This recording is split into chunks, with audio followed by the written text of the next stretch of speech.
서울의 화려한 네온 사인이 꺼지고 도시가 잠시 얕은 잠에 빠져드는 새벽 5시, 관악구 신림동의 낡은 고시촌 골목에도 어김없이 하루가 시작됩니다. 이곳은 꿈을 꾸는 자들의 성지라고 불리지만 실상은 꿈을 인질로 잡힌 청춘들이 가쁜 숨을 몰아쉬는 거대한 회색 수용소와도 같습니다. 비좁은 골목 사이사이로 다닥다닥 붙은 붉은 벽돌 건물들, 그 중에서도 가장 낡고 허름한 건물 3층 구석방. 겨우 한 사람이 몸을 이을 수 있는 1.5평, 약 5제곱미터 남짓한 이 작은 공간이 바로 오늘 이야기의 주인공, 24살 이혜린의 세상 전부입니다. 혜린의 하루는 스마트폰 알람 소리가 아닌 얇은 합판 벽 너머 옆방 거주자의 기침 소리와 함께 시작되었습니다. 웅크리고 자던 몸을 일으키려다 팔꿈치가 벽에 쿵하고 부딪힙니다. 익숙한 통증입니다.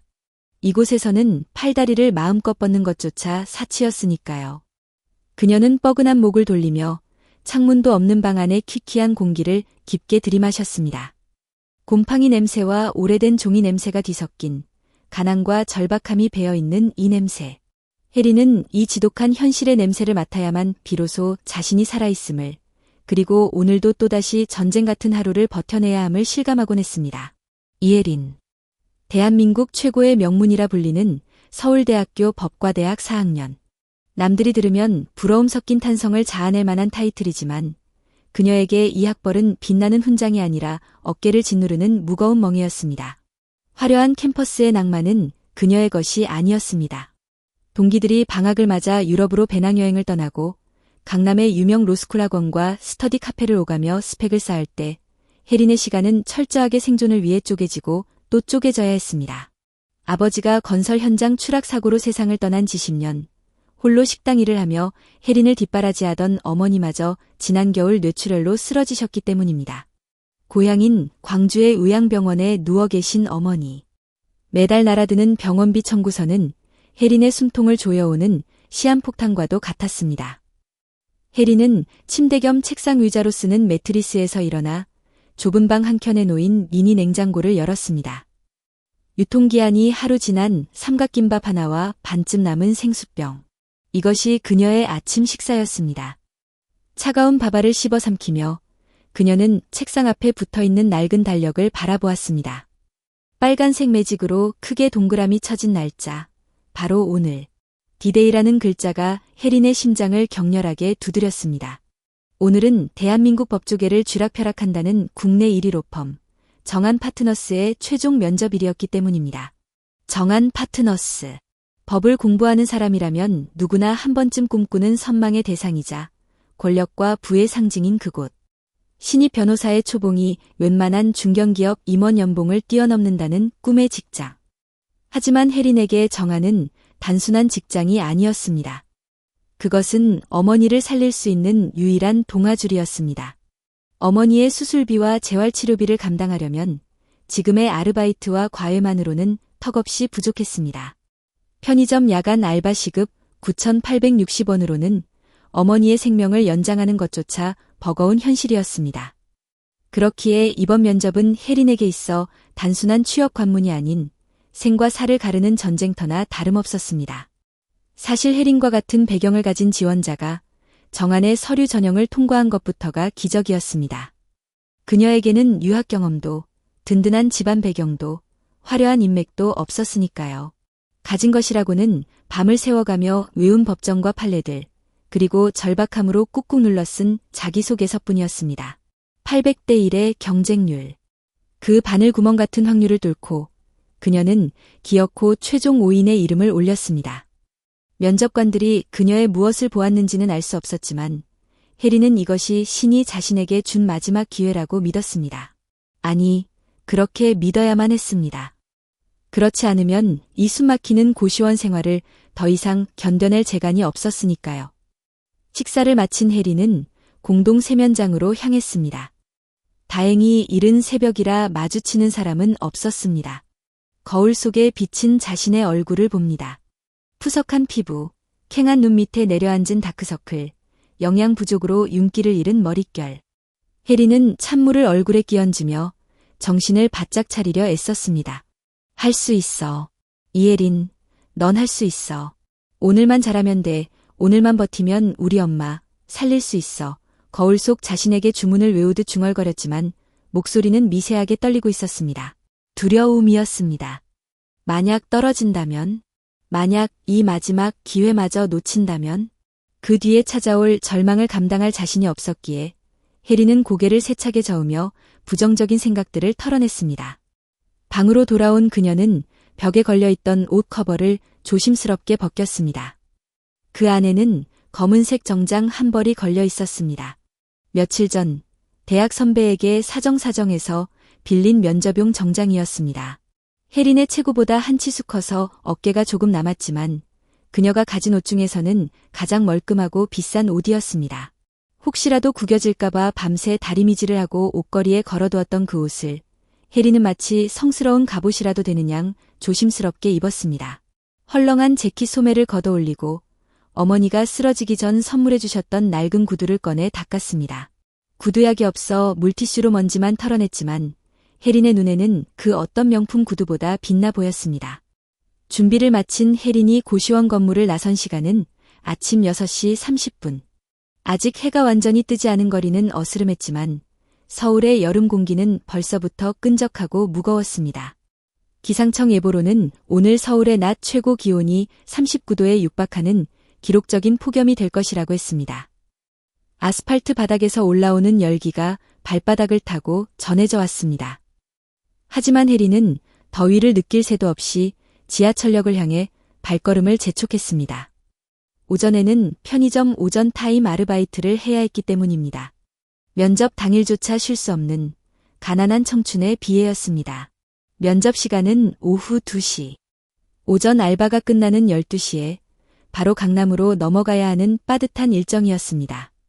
지하철 2호선 신림역으로 향하는 길, 출근하는 직장인들의 무표정한 얼굴들 사이로 해리는 묵묵히 걸었습니다. 손에는 꼬깃꼬깃해진 예상 질문 리스트가 들려 있었습니다. 본인이 생각하는 정의란 무엇입니까? 가장 존경하는 법조인은 누구입니까? 우리 로펌이 왜 지원자를 뽑아야 합니까? 수백 번도 더 연습했던 질문들이었지만 볼 때마다 머릿속이 하얗게 변하는 것 같았습니다. 그녀는 걷는 내내 마음속으로 시뮬레이션을 돌렸습니다. 문을 열고 들어가는 순간부터 인사하는 각도, 미소 짓는 표정, 목소리의 톤까지 완벽해야 했습니다. 실수는 용납되지 않았습니다. 그녀의 어깨 너머로 떠오르는 태양이 유난히 붉고 뜨겁게 이글거리고 있었습니다. 마치 오늘 하루 그녀에게 닥쳐올 가혹하고도 뜨거운 운명을 예고하듯이 말입니다. 그렇게 이혜린의 인생을 뒤바꿀 가장 길고도 짧은 하루가 시작되고 있었습니다.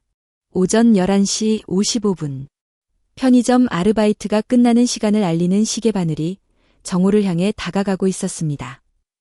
혜린에게 지난 4시간은 기억조차 나지 않을 만큼 정신없이 흘러갔습니다.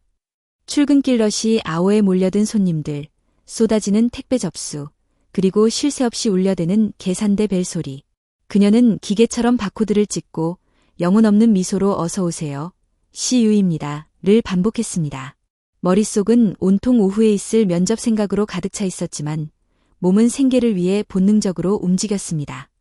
교대 근무자가 들어오자마자 해리는 도망치듯 편의점 창고로 뛰어 들어갔습니다. 좁고 먼지 쌓인 창고 한 구석, 폐기 상품 박스들 사이가 그녀의 탈의실이었습니다. 땀에 젖은 유니폼 조끼를 벗어 던지고 아침에 성스럽게 챙겨온 그 검은 정장으로 갈아입는 순간 이혜리는 편의점 알바생에서 대한민국 1등 로펌 예비 변호사로 변신했습니다. 거울도 없는 창고문에 비친 흐릿한 실루엣을 보며 옷매무새를 다듬는 그녀의 손길은 비장하기까지 했습니다. 지하철 2호선에 몸을 실은 해리는 차창 밖으로 스쳐 지나가는 한강을 멍하니 바라보았습니다. 강북에서 강남으로 넘어가는 이 짧은 구간은 그녀에게 마치 다른 차원의 세상으로 넘어가는 경계선처럼 느껴졌습니다. 강물 위로 부서지는 햇살은 눈이 시리도록 찬란했지만 혜린의 마음속에는 짙은 먹구름이 드리워져 있었습니다. 유리창에 비친 자신의 모습. 헐렁한 재킷 어깨선이 유난히 도드라져 보였습니다. 남의 옷을 입은 게 티가 나진 않을까? 불안감이 엄습했습니다. 주머니 속에는 꼬깃꼬깃해진 어머니의 병원비 독촉장이 들어있었습니다. 그것은 날카로운 비수처럼 혜린의 허벅지를 찔러왔습니다. 이 면접에 합격하지 못하면 저강 건너 화려한 세상은 영원히 그녀를 허락하지 않을 것이며 어머니의 생명줄 또한 끊어질지 모른다는 공포가 지하철의 덜컹거리는 소음과 섞여 귓가를 때렸습니다. 이번 역은 강남역입니다. 안내 방송과 함께 문이 열리자 에어컨 바람이 닿지 않는 바깥 세상의 뜨거운 열기가 훅 끼쳐 들어왔습니다. 지하철역을 빠져나와 테헤랄로의 대로변에 서자 숨이 턱 막히는 거대한 빌딩 숲이 혜린을 압도했습니다. 하늘을 찌르듯 솟아있는 마철로들, 그 사이를 바쁘게 오가는 세련된 정장 차림의 사람들, 도로를 가득 메운 고급 외제차들. 이곳은 신림동 고시촌과는 공기부터 달랐습니다. 성공의 냄새, 돈의 냄새, 그리고 치열한 경쟁의 냄새가 뒤섞인 이곳에서 혜린은 자신이 철저한 이방인임을 뼈저리게 느꼈습니다. 마치 물 위에 뜬 기름처럼 이 완벽하게 설계된 도시의 풍경 속에 자신만이 섞이지 못한 채 둥둥 떠 있는 기분이었습니다. 그녀의 시선이 테헤란로 한복판에 우뚝 솟은 거대한 유리 건물을 향했습니다. 정한 파트너스. 햇빛을 반사하며 눈부시게 빛나는 그 건물은 마치 난공불락의 요새처럼 보였습니다. 대한민국 법조계를 지배하는 거인 수많은 권력형 비리와 재벌들의 소송을 도맡아 처리하며 막대한 부를 축적한 곳. 법대생들에게는 꿈의 직장이자 동시에 범접할 수 없는 성역. 혜린은 마른 침을 삼켰습니다. 저 높은 곳 어딘가에 자신의 자리가 있을까? 스카이 출신의 유학파, 판검사 부모를 둔 금수저들이 질비한 저곳에서 고졸식당 아줌마의 딸이자 고시원 출신인 자신이 과연 살아남을 수 있을까? 800대 1이라는 숫자가 주는 중압감이 그녀의 어깨를 짓눌렀습니다. 하지만 그녀는 주먹을 꽉 쥐었습니다. 살아남아야 했습니다. 아니, 살려내야 했습니다. 저 유리문 안으로 들어가 합격 도장을 받아내는 것만이 병상에 누워 미안하다는 말만 되뇌는 어머니를 지옥 같은 고통에서 구해낼 유일한 방법이었으니까요. 가자, 이혜린. 넌 잃을 게 없잖아. 그녀는 스스로에게 최면을 걸듯 중얼거리고는 걸음을 옮겼습니다. 발을 내디딜 때마다 낡은 구두가 아스팔트 바닥에 부딪히며 탁, 탁 소리를 냈습니다. 그 소리는 마치 심장 박동 소리처럼 점점 더 빨라졌습니다. 기상청의 예보대로 오늘은 살인적인 폭염이었습니다. 머리 위에서는 태양이 자결하고 발밑에서는 아스팔트가 내뿜는 복사열이 올라와 온몸을 휘감았습니다. 걷기 시작한 지 5분도 채 되지 않아 등줄기로 땀이 흘러내리기 시작했습니다. 소중하게 다려입은 흰 셔츠가 땀에 젖어 몸에 달라붙는 불쾌한 느낌이 들었지만 혜린은 아랑곳하지 않았습니다. 지금 그녀에게 더위 따위는 장애물이 될 수 없었습니다. 오직 정한 파트너스의 로비, 그 시원한 에어컨 바람이 부는 약속의 땅에 도착하는 것만이 목표였습니다. 시계를 보니 오후 1시 35분. 면접까지는 25분이 남아 있었습니다. 건물까지는 도보로 약 15분 거리. 넉넉하지는 않지만 서두른다면 충분히 도착해서 땀을 식히고 매무새를 다듬을 수 있는 시간이었습니다. 그녀는 대로변의 인파를 피해 조금이라도 빨리 도착하기 위해 골목길로 접어들기로 결심했습니다. 청담동의 화려한 명품거리 뒤편, 빌딩과 빌딩 사이에 숨겨진 좁은 이면도로. 그곳은 화려한 강남의 뒷모습을 보여주는 듯 그늘지고 조용한 곳이었습니다. 골목에 들어서자 대로변의 소음이 차단되고 웅웅거리는 시래기 소리만이 공간을 채웠습니다. 빌딩 숲에 가려져 바람 한 점 통하지 않는 골목은 마치 거대한 찜통 같았습니다. 숨을 쉴 때마다 뜨거운 공기가 폐부 깊숙이 들어와 턱까지 차올랐습니다. 혜린은 손수건으로 이마에 맺힌 땀을 훔쳐내며 발걸음을 재촉했습니다. 면접장에 들어가기 전까지는 완벽해야 했습니다. 땀에 젖은 모습이나 지친 기색을 보여서는 안 되었습니다. 정하는 1등만을 원하니까요. 약한 모습은 곧 탈락을 의미했습니다. 그녀는 머릿속으로 면접 예상 질문을 다시 한번 되뇌었습니다. 지원 동기가 무엇입니까? 저는 법이 가진 힘을 믿습니다. 그 힘이 약자를 보호하는 데 쓰여야 한다고. 거짓말. 마음 한구석에서 조소 섞인 목소리가 들려왔습니다. 약자를 보호해? 웃기지 마. 넌 돈이 필요해서 가는 거잖아. 엄마 수술비 때문에 지긋지긋한 가난에서 탈출하고 싶어서 가는 거잖아. 혜린은 고개를 저어 그 목소리를 떨쳐냈습니다. 속물이라고 해도 상관없었습니다. 지금 당장은 돈이 곧 정의였고 돈이 곧 생명이었습니다. 정한의 변호사가 되어 억대 연봉을 받는 상상, 깨끗하고 넓은 아파트로 어머니를 모셔와 따뜻한 밥 한 끼를 대접하는 상상. 그 달콤한 미래가 바로 저 앞, 골목 끝에 보이는 거대한 빌딩 속에 있었습니다. 그렇게 희망과 불안, 욕망과 죄책감이 뒤섞인 복잡한 감정을 안고 해리는 골목의 모퉁이를 돌았습니다. 이제 직선거리로 500m만 더 가면 정한 파트너스의 후문이 나올 터였습니다. 거의 다 왔어. 안도감이 밀려오던 바로 그 순간 혜린의 시야에 믿을 수 없는 광경이 들어왔습니다. 그녀의 운명을 송두리째 뒤흔들어 놓을, 그리고 정안으로 향하는 탄탄대로를 끊어버릴 뜻밖의 장애물이 그 좁고 뜨거운 골목길 한가운데에 놓여 있었던 것입니다. 그것은 단순한 사고 현장이 아니라 신이 이혜린에게 던진 가장 가혹하고도 잔인한 시험지의 첫 페이지였습니다. 그 좁고 후미진 골목은 마치 세상의 관심 밖으로 밀려난 또 다른 섬 같았습니다. 대로변의 화려한 빌딩 숲이 만들어낸 그늘이라기엔 너무나 뜨거웠고 적막이라기엔 공기가 무겁게 내려앉아 있었습니다. 혜린이 모퉁이를 돌자마자 마주한 것은 바닥에 엎어진 낡은 리어카와 그 주변에 어지럽게 흩어진 폐지 더미였습니다. 그리고 그 난장판의 한가운데 마치 헌 짐짝처럼 쓰러져 있는 한 노인의 모습이 보였습니다. 순간 혜린의 발걸음이 얼어붙은 듯 멈췄습니다. 칠수는 좋기 넘어 보이는 할머니였습니다. 계절에 맞지 않는 두꺼운 조끼와 흙먼지로 얼룩진 헐렁한 몸빼 바지. 깡마른 체구는 아스팔트 위에서 미동조차 하지 않고 있었습니다. 한눈에 봐도 이 살인적인 폭염 아래서 폐지를 줍다 탈진해 쓰러진 것이 분명했습니다. 혜린은 숨을 들이켰습니다. 주위에는 썩은 음식물 쓰레기 냄새와 노인의 몸에서 나는 퀴퀴한 땀 냄새가 뒤섞여 코를 찔렀습니다. 혜린은 본능적으로 주위를 둘러보았습니다. 저 멀리 골목 입구 쪽으로 넥타이를 맨 말끔한 직장인 남성 2명이 걸어가고 있었습니다. 그들은 쓰러진 노인을 보았음이 분명했습니다. 하지만 그들은 잠시 멈칫하더니 이내 손으로 코를 막고는 서로 눈짓을 교환하며 발걸음을 재촉해 사라져 버렸습니다. 마치 보지 말아야 할 것을 본 것처럼, 혹은 귀찮은 일에 휘말리기 싫다는 듯이. 그들의 뒷모습은 차갑고 매정했습니다. 이곳은 강남, 시간은 돈이고 남의 불행 따위는 내 알바 아닌 차가운 도시의 민낯이었습니다. 혜린의 시선이 다시 손목시계로 향했습니다. 오후 1시 45분. 면접까지 남은 시간은 단 15분. 여기서 곧장 뛰어가면 정한 파트너스 건물 로비에 10분 안에 도착할 수 있었습니다. 땀을 닦고 옷매무새를 다듬고 심호흡을 한 뒤 면접장에 들어서면 됩니다. 지난 4년, 아니 평생을 바쳐 준비해온 그 순간이 바로 코앞에 있었습니다. 그냥 지나가. 혜린아, 제발. 누군가 신고하겠지. 넌 지금 저 할머니를 도울 처지가 아니야. 내 코가 석 자잖아. 이번에 떨어지면 엄마는? 엄마 수술비는 어떡할 건데?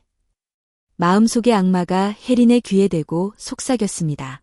그 목소리는 너무나 달콤하고 합리적이어서 뿌리치기 힘들었습니다. 발을 떼어 앞으로 나아가기만 하면 됩니다. 눈 딱 감고 모른 척하면 그만입니다. 세상 모든 사람이 저렇게 지나치는데 왜 하필 내가, 왜 하필 오늘 내 인생에서 가장 중요한 날에 이런 일을 겪어야 한단 말인가. 억울함에 눈물이 핑 돌았습니다. 하지만 혜린의 발은 움직이지 않았습니다. 쇳덩이를 매단 듯 무거웠습니다. 시선이 자꾸만 쓰러진 할머니의 가늘게 떨리는 손끝에 머물렀습니다. 쭈글쭈글하고 거친 그 손. 식당 주방에서 평생 설거지를 하느라 마디마디 굵어진 고향에 계신 엄마의 손과 너무나 닮아 있었습니다. 혜린아, 법을 배우는 건 단순히 출세해서 떵떵거리고 살라는 게 아니다. 억울하고 힘없는 사람들을 지켜주는 방패가 되라는 거야. 사람이 먼저다. 알지? 엄마의 목소리가 환청처럼 귓가를 때렸습니다. 혜린은 입술을 피가 날 정도로 꽉 깨물었습니다. 지금 이 노인을 두고 가면 설령 면접에 합격해서 대한민국 최고의 변호사가 된다 한들 평생 거울 속에 자신을 똑바로 바라볼 수 있을까? 내가 과연 정의를 논할 자격이 있을까? 시간은 야속하게 흘러 1시 47분을 가리키고 있었습니다. 혜린의 머릿속에서 치열하게 벌어지던 이성과 양심의 전쟁은 단 2분 만에 끝이 났습니다. 그녀는 짧은 비명 같은 한숨을 내뱉으며 들고 있던 가방을 바닥에 내던졌습니다. 그리고 쓰러진 할머니를 향해 달려갔습니다.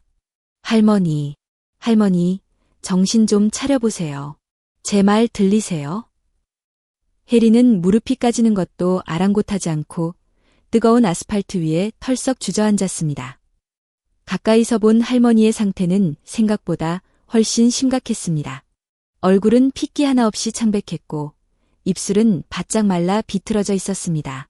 호흡은 얕고 불규칙했으며 몸은 불덩이처럼 뜨거웠습니다. 전형적인 열사병 증상이었습니다. 해리는 떨리는 손으로 핸드폰을 꺼내 119를 눌렀습니다. 여기 청담동 XX 빌딩 뒤편 골목인데요. 할머니 한 분이 쓰러지셨어요. 의식이 혼미하고 열이 심해요. 빨리 와주세요. 제발요. 전화를 끄는 해리는 즉시 응급처치를 시작했습니다. 편의점에서 마시려고 챙겨뒀던 생수병을 땄습니다. 차가운 물을 손수건에 적셔 할머니의 얼굴과 목덜미를 닦아내며 체온을 낮추려 애썼습니다. 그리고 망설임 없이 입고 있던 검은색 재킷을 벗었습니다. 선배에게 빌린 구겨지면 안 되는 그 소중한 면접용 재킷을 펴서 할머니의 머리 위로 그늘을 만들었습니다.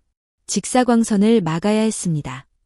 해린의 흰 셔츠는 이미 땀과 바닥의 오물로 엉망이 되었지만 그녀의 눈에는 오직 죽어가는 할머니의 생명만이 보였습니다. 할머니, 조금만 참으세요. 곧 구급차 올 거예요. 네, 눈 좀 떠보세요. 해린은 계속해서 말을 걸며 할머니의 굳은 손을 주물렀습니다. 1분, 2분이 1시간처럼 길게 느껴졌습니다. 골목 저 멀리서 사이렌 소리가 들려왔을 때 해리는 안도감에 다리가 풀릴 뻔했습니다. 하지만 시계는 이미 오후 1시 55분을 넘어가고 있었습니다. 구급차가 도착하고 대원들이 신속하게 할머니를 들것에 실었습니다. 신고자분이세요? 환자분 보호자는요? 모르겠어요. 그냥 길 가다 쓰러져 계신 걸 발견해서. 구급대원이 난처한 표정으로 해린을 보았습니다. 지금 환자분 상태가 위독해서 당장 응급실로 가야 하는데 신분증도 없고 연락처도 없네요. 지금 보호자가 없으면 병원 인계 절차가 복잡해질 수 있습니다. 혹시 동행해 주실 수 있습니까? 오후 1시 58분. 지금 뛰어가면, 미친 듯이 뛰어가면 로비에서 사정해서라도 면접장에 들어갈 수 있을지도 모릅니다. 하지만 지금 그녀가 돌아서면 이름 모를 할머니는 병원 복도에서 적절한 처치를 받지 못한 채 시간을 지체하다가 목숨을 잃을 수도 있습니다. 생판남인 노인을 위해 자신의 인생을 걸어야 하는 상황. 이것은 너무나 가혹한 선택이었습니다. 해리는 땀으로 범벅이 된 얼굴로 닫히는 구급차 문을 바라보았습니다. 그리고 저 멀리 보이는 정한 파트너스의 위용 넘치는 빌딩을 마지막으로 한번 올려다보았습니다. 그 유리벽 안에 있는 사람들은 시원한 에어컨 바람을 맞으며 성공을 향해 달려가고 있겠지요. 해린의 눈에서 뜨거운 눈물 한 방울이 툭 떨어졌습니다. 그것은 포기의 눈물이 아니라 결단의 눈물이었습니다. 제가 갈게요. 제가 보호자 할게요. 해린은 떨리는 목소리로 말하고 구급차에 올랐습니다. 쾅 하고 구급차 문이 닫히는 소리가 마치 해린의 꿈이 닫히는 소리처럼 들렸습니다. 삐용삐용 울리는 요란한 사이렌 소리와 함께 구급차는 병원을 향해 질주하기 시작했습니다. 차 안에서 해린은 할머니의 앙상한 손을 잡고 멍하니 앉아 있었습니다. 그녀의 무릎 위에는 흙투성이가 된 재킷이 놓여 있었습니다. 오후 2시 5분. 핸드폰 진동이 울렸습니다. 정한 파트너스 인사팀에서 온 문자 메시지였습니다. 이혜린 지원자님, 면접시간 미도착으로 인해 금일 면접은 불참 처리되었음을 알려드립니다. 귀하의 앞날에 건승을 빕니다. 혜린은 핸드폰 화면을 끄고 고개를 떨구었습니다. 가슴속에서 무언가가 쿵 하고 무너져 내렸습니다. 끝났습니다. 모든 것이 끝났습니다. 어머니의 수술비도, 변호사의 꿈도, 가난 탈출의 희망도. 이 좁은 구급차 안에서 알코올 냄새와 소독약 냄새에 둘러싸인 채 해리는 소리 없이 오열했습니다. 하지만 이상하게도 손에 잡힌 할머니의 맥박이 미약하게 남아 다시 뛰기 시작하는 것을 느꼈을 때 그녀의 마음 한구석에서는 알 수 없는 고요한 평화가 찾아왔습니다. 자신이 세상에서 가장 바보 같은 선택을 했을지 모르지만 적어도 비겁한 사람은 되지 않았다는 슬픈 위안이었습니다. 그렇게 이혜리는 자신의 인생을 송두리째 바꾼 구급차를 타고 예정된 성공의 길이 아닌 알 수 없는 운명의 길로 접어들고 있었습니다. 그녀는 꿈에도 몰랐습니다. 자신이 잡고 있는 그 쭈글쭈글한 손이 사실은 그녀를 더 높은 곳으로 이끌어줄 동아줄이었다는 사실을. 그리고 이 모든 비극적인 상황이 사실은 거대한 반전의 서막에 불과했다는 것을 말입니다. 구급차는 꽉 막힌 강남대로를 뚫고 혜린의 새로운 운명을 향해 거침없이 달리고 있었습니다. 서울대학교 병원 응급실의 자동문이 열리고 차가운 에어컨 바람이 혜린의 땀에 젖은 몸을 감쌌습니다. 밖은 39도의 살인적인 더위였지만 이곳은 소름이 돋을 만큼 서늘했습니다. 흰 가운을 입은 의료진들이 긴박하게 오가는 소리, 모니터가 규칙적으로 울리는 비품, 그리고 코를 찌르는 알코올과 피냄새. 그 낯설고 두려운 공기 속에 혜린은 덩그러니 남겨졌습니다. 의료진에게 인계된 할머니는 곧바로 처치실로 옮겨졌고 보호자분은 밖에서 대기하세요. 라는 사무적인 말 한마디에 혜린은 대기실 구석의 딱딱한 플라스틱 의자에 주저앉았습니다. 그제야 자신의 꼴이 눈에 들어왔습니다. 선배에게 빌린 검은색 정장 재킷은 흙먼지와 알 수 없는 얼룩으로 엉망이 되어 있었고 무릎은 까져서 피가 배어 나오고 있었습니다. 무엇보다 흰 셔츠는 땀과 오물이 뒤섞여 회색빛으로 변해버린 지 오래였습니다. 대한민국 최고의 로펌, 정한 파트너스의 면접장에 들어갔어야 할 완벽한 예비 변호사의 모습은 온데간데없고 그저 삶에 찌든 초라한 폐잔병 하나가 거울 속에 비친 듯했습니다. 혜린은 멍하니 바닥을 응시했습니다. 자신의 손을 내려다보았습니다. 조금 전까지 할머니의 손을 잡고 있었던 그 손. 그 손으로 혜린은 스스로 자신의 미래를 놓아버린 것이나 다름없었습니다. 시간이 얼마나 흘렀을까요? 처치실 문이 열리고 의사가 나왔습니다. 보호자분 되십니까? 혜린은 황급히 일어났습니다. 아, 네. 가족은 아니고 제가 신고자인데요. 할머니 상태는 좀 어떤가요? 의사는 차트를 보며 안경을 고쳐 썼습니다. 다행히 생명에는 지장이 없습니다. 심각한 열사병 증세와 탈수, 그리고 영양실조가 겹쳐 쇼크가 왔던 것 같습니다. 조금만 늦었어도 큰일 날 뻔했어요. 지금은 수액 맞고 안정을 취하고 계시니 곧 의식이 돌아올 겁니다. 정말 다행이네요. 아가씨가 생명의 은인입니다. 생명의 은인. 의사의 그 칭찬이 혜린의 가슴을 후벼 팠습니다. 사람을 살렸다는 안도감이 들어야 마땅했지만 그 자리를 비집고 들어오는 것은 거대한 상실감이었습니다. 혜린은 힘없이 고개를 끄덕이고는 다시 의자에 앉았습니다. 주머니 속에서 진동이 느껴졌습니다. 혜린은 떨리는 손으로 핸드폰을 꺼냈습니다. 부재중 전화 3통, 그리고 문자 1통, 정한 파트너스 인사팀이었습니다. 이혜린 지원자님. 금일 최종 면접 불참으로 인해 불합격 처리되었음을 공식 통보합니다. 화면 속의 건조한 문장을 읽고 또 읽었습니다. 글자 하나하나가 못이 되어 심장에 박히는 것 같았습니다. 불합격. 그 세 글자가 의미하는 것은 단순히 취업 실패가 아니었습니다. 그것은 다음 달 어머니의 수술비가 없다는 뜻이었고 다시 그 지옥 같은 고시원으로 돌아가 기약 없는 수험 생활을 해야 한다는 뜻이었으며 빚쟁이들의 독촉 전화를 피해 숨죽여야 한다는 뜻이었습니다.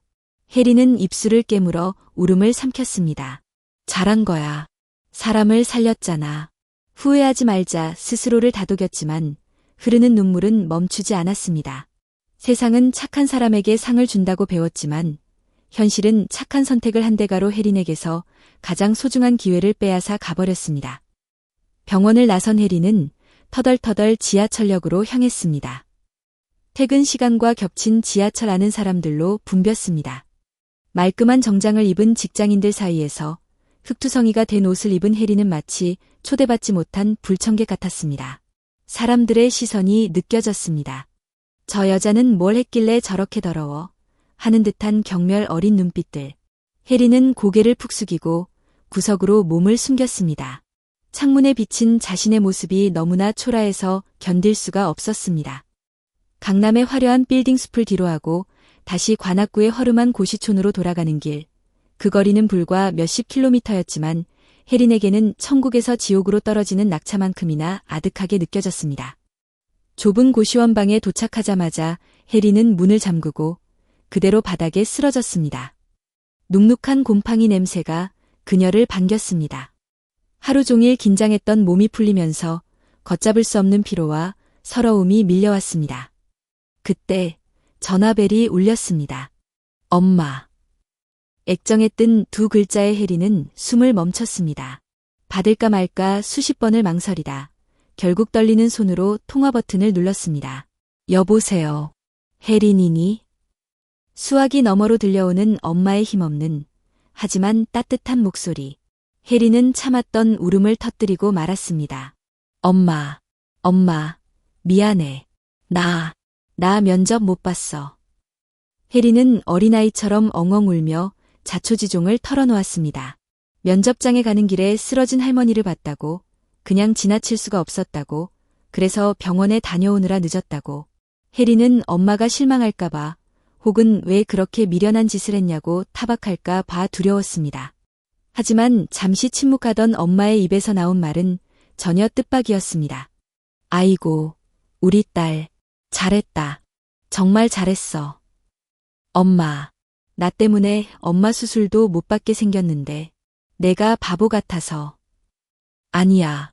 내 딸이 사람 목숨보다 돈을 먼저 쫓는 괴물이 되었다면 엄마는 그게 더 슬펐을 거야. 혜린아, 내가 그 할머니 살린 거야. 그깟 회사야 다시 들어가면 되지만 사람은 한 번 가면 못 돌아오는 법이야. 엄마는 우리 혜린이가 너무 자랑스럽다. 오늘 정말 고생했다. 우리 딸. 엄마의 그 한마디가 혜린의 무너진 마음을 감싸 안았습니다. 비록 빈털터리가 되었고 미래는 암담해졌지만 적어도 자신이 틀리지 않았다는 것을, 자신의 선택이 가치 있었다는 것을 확인받은 셈이었습니다. 전화를 끊고 혜린은 벽에 붙어있던 정한 파트너스의 포스터를 떼어냈습니다. 찌익 하고 종이 찢어지는 소리가 방안을 채웠습니다. 그녀는 구겨진 포스터를 쓰레기통에 던져 넣으며 다짐했습니다. 그래, 다시 시작하자. 다른 길이 있겠지. 죽으란 법은 없으니까. 그렇게 이틀이 지났습니다. 혜린은 다시 일상으로 복구했습니다. 아니, 복구해야만 했습니다. 슬퍼할 시간조차 사치였으니까요. 그녀는 다시 편의점 조끼를 입고 새벽 2시에 적막한 편의점을 지키고 있었습니다. 컵라면을 정리하고 바닥을 대걸레로 닦으며 머릿속으로는 끊임없이 다른 아르바이트 자리를 계산했습니다. 주말 낮 알바를 하나 더 구해야 하나. 과외 전단을 더 돌려볼까. 현실의 무게는 여전히 무거웠습니다. 정한 파트너스에서의 일은 마치 한여름 밤의 꿈처럼 혹은 지독한 악몽처럼 희미해져 가고 있었습니다. 새벽 3시. 손님 하나 없는 조용한 편의점 안. 정적을 깨고 혜린의 휴대폰이 울렸습니다. 모르는 번호였습니다. 02로 시작하는 서울 지역 번호. 이 시간에 누가 전화를 한 걸까? 보이스피싱인가? 아니면 병원비 독촉 전화인가? 혜린은 의심스러운 눈초리로 화면을 바라보다가 조심스럽게 전화를 받았습니다. 여보세요? 아, 안녕하세요. 혹시 이혜린 씨 맞으신가요? 수화기 너머로 들려오는 목소리는 차분하고 예의 바른 여성의 목소리였습니다. 네, 맞는데요. 누구시죠? 네, 늦은 시간에 죄송합니다. 저는 서울대학교 병원 12병동 간호사입니다. 다름이 아니라 이틀 전에 응급실로 모시고 왔던 할머니 기억하시죠? 혜린의 심장이 철렁 내려앉았습니다. 혹시 잘못되신 건가? 갑자기 상태가 악화되어서 돌아가시기라도 한 건가? 불길한 예감이 스쳐 지나갔습니다. 아, 네, 기억합니다. 혹시 할머니께 무슨 일이라도 생겼나요? 혜린이 다급하게 물었습니다.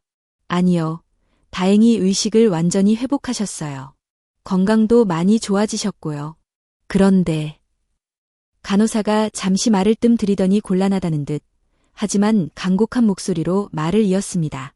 할머니께서 깨어나자마자 이혜린 씨를 찾으세요. 자신을 구해준 학생을 꼭 좀 만나고 싶다고, 직접 감사 인사를 전하고 싶다고 고집을 피우시네요. 연락처는 응급실 기록에 남겨주신 걸 보고 전화드렸어요. 혹시 내일 병원에 한번 들러주실 수 있으실까요? 혜리는 긴장이 풀리며 안도의 한숨을 내쉬었습니다. 살아계시는구나. 정말 다행이다. 하지만 한편으론 위아했습니다. 그냥 전화로 고맙다고 하면 될 텐데 굳이 병원까지 오라고 하다니. 게다가 내일은 또 다른 알바 면접이 잡혀있는 날이었습니다. 거절할까 잠시 고민했지만 병실에서 외롭게 자신을 기다리고 있을 노인의 얼굴이 떠올랐습니다. 어차피 짐을 정리하러 병원 근처에는 가야 했으니 잠시 들르는 것도 나쁘지 않겠다고 생각했습니다. 네, 알겠습니다. 내일 오후에 잠시 들를게요. 정말 감사합니다. 할머니가 많이 기다리세요. 오시면 본관 12층 VIP 병동. 아니, 12층 간호스테이션으로 오시면 됩니다. 혜리는 전화를 끊으며 고개를 갸웃거렸습니다. 방금 간호사가 VIP 병동이라고 말하려다 만 것 같았는데 잘못 들은 거겠지? 폐지를 줍던 할머니가 VIP 병동에 있을 리가 없으니까. 아마 12층 일반 병동을 말하려던 거였을 거야. 혜리는 대수롭지 않게 넘기며 다시 대걸레를 잡았습니다. 하지만 그녀는 알지 못했습니다. 내일 그녀가 병원 문을 여는 순간 지난번과는 비교도 할 수 없는 거대한 충격과 반전이 그녀를 기다리고 있다는 사실을. 운명의 수레바퀴는 이제 막 혜린을 향해 가장 드라마틱한 속도로 굴러오기 시작하고 있었습니다. 다음 날 오후, 혜린은 다시 지하철 4호선 회화역에 내렸습니다. 서울대학교 병원으로 향하는 발걸음은 이틀 전 그날처럼 무겁지는 않았지만 여전히 마음 한구석에는 해결되지 않은 현실의 무게가 쇳덩이처럼 매달려 있었습니다. 그녀의 한 손에는 병원 매점에서 가장 싼 비타민 음료 한 박스가 들려 있었습니다. 시급 9,860원. 1시간 꼬박 일해야 벌 수 있는 돈을 털어 산 선물이었습니다. 빈손으로 가기엔 외의가 아닌 것 같아 샀지만 막상 병원 입구에 들어서니 이 초라한 음료수 박스가 마치 자신의 처지 같아 자꾸만 등 뒤로 감추게 되었습니다. 그냥 얼굴만 보고 빨리 나오자. 할머니가 괜찮으신지만 확인하면 돼. 혜리는 스스로에게 다짐하며 엘리베이터 버튼을 눌렀습니다. 간호사가 알려준 곳은 본관 12층이었습니다. 엘리베이터 안에는 링거를 꽂은 환자들과 보호자들로 북적였지만 층수가 올라갈수록 사람들은 하나둘씩 내렸고 12층 버튼에 불이 들어왔을 때는 혜린 혼자만이 남겨져 있었습니다. 띵하는 청명한 알림음과 함께 엘리베이터 문이 열리는 순간 혜린은 자신이 뭔가 잘못된 곳에 왔음을 직감했습니다. 그곳은 그녀가 알던 시끌벅적하고 소독약 냄새 진동하는 병원이 아니었습니다. 바닥에는 발소리조차 흡수해버릴 듯한 두툼하고 고급스러운 카페트이 깔려 있었고 공기 중에는 은은한 클래식 음악과 고급 디퓨저 향기가 감돌고 있었습니다. 복도는 숨소리가 들릴 만큼 고요했고 조명조차 눈이 부시지 않게 은은하게 조절되어 있었습니다. 여기가 병원이라고? 혜리는 주춤거리며 엘리베이터에서 내렸습니다. 복도 양옆으로는 마치 특급 호텔의 객실 문처럼 생긴 병실들이 늘어서 있었고 복도 끝에는 검은 정장을 입고 이니어를 낀 건장한 남성 2명이 꼿꼿한 자세로 서 있었습니다. 그들의 날카로운 눈빛이 혜린에게 꽂히자 그녀는 본능적으로 움츠러들었습니다. 낡은 청바지에 티셔츠, 그리고 손에 들린 싸구려 비타민 음료 박스가 이질적인 공간 속에서 더욱 비참하게 느껴졌습니다. 잘못 왔어. 층수를 착각한 게 분명해.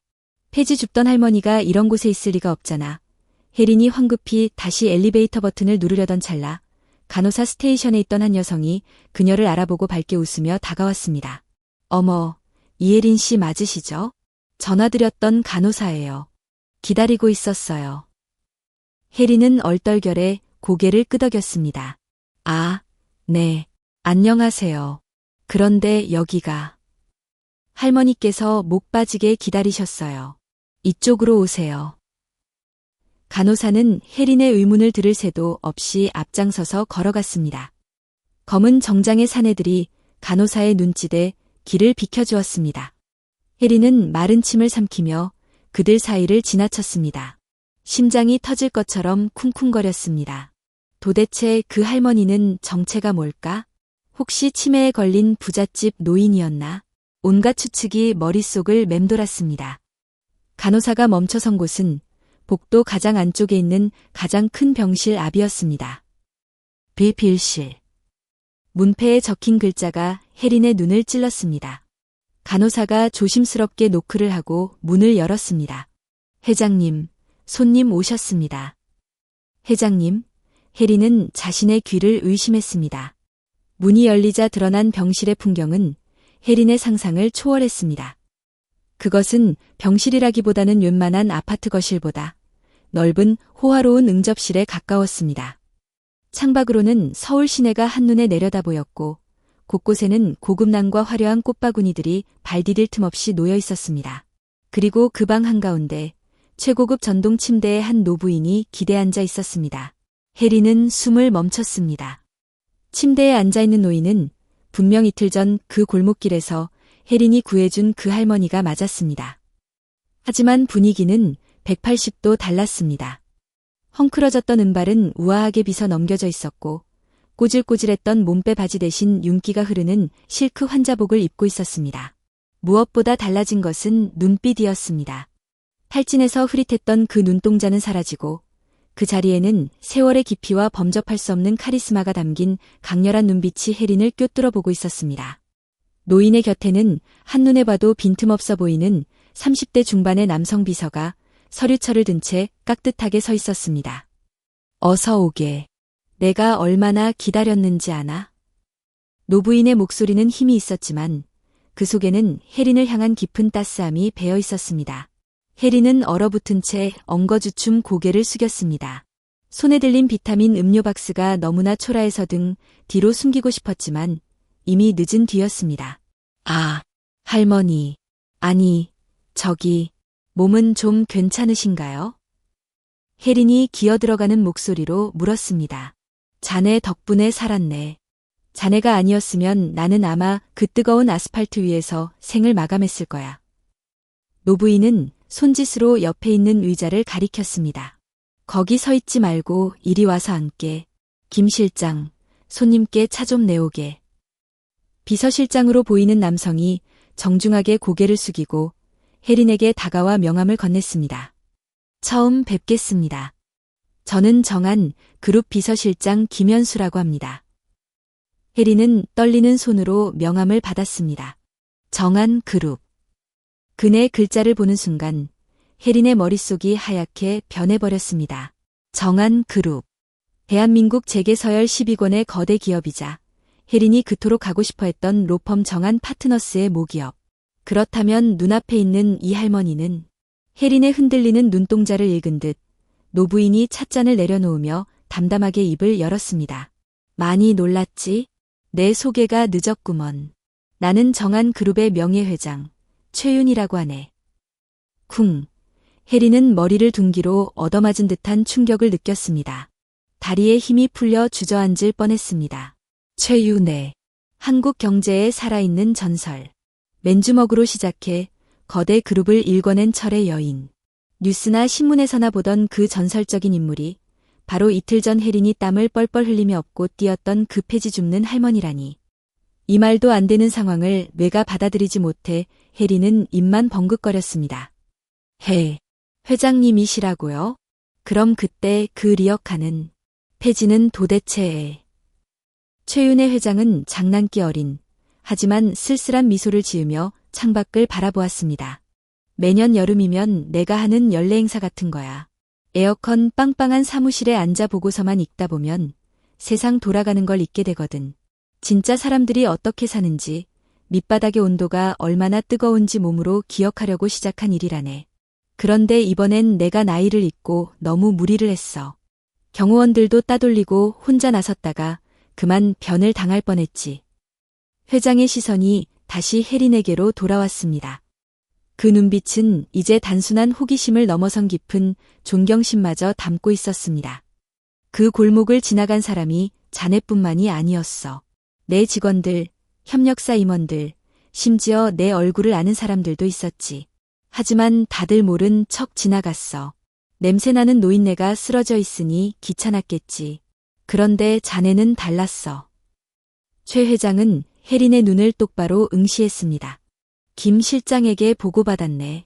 자네가 그날 어디를 가던 길이었는지. 우리 정한 파트너스 최종 면접을 보러 오던 길이었다며?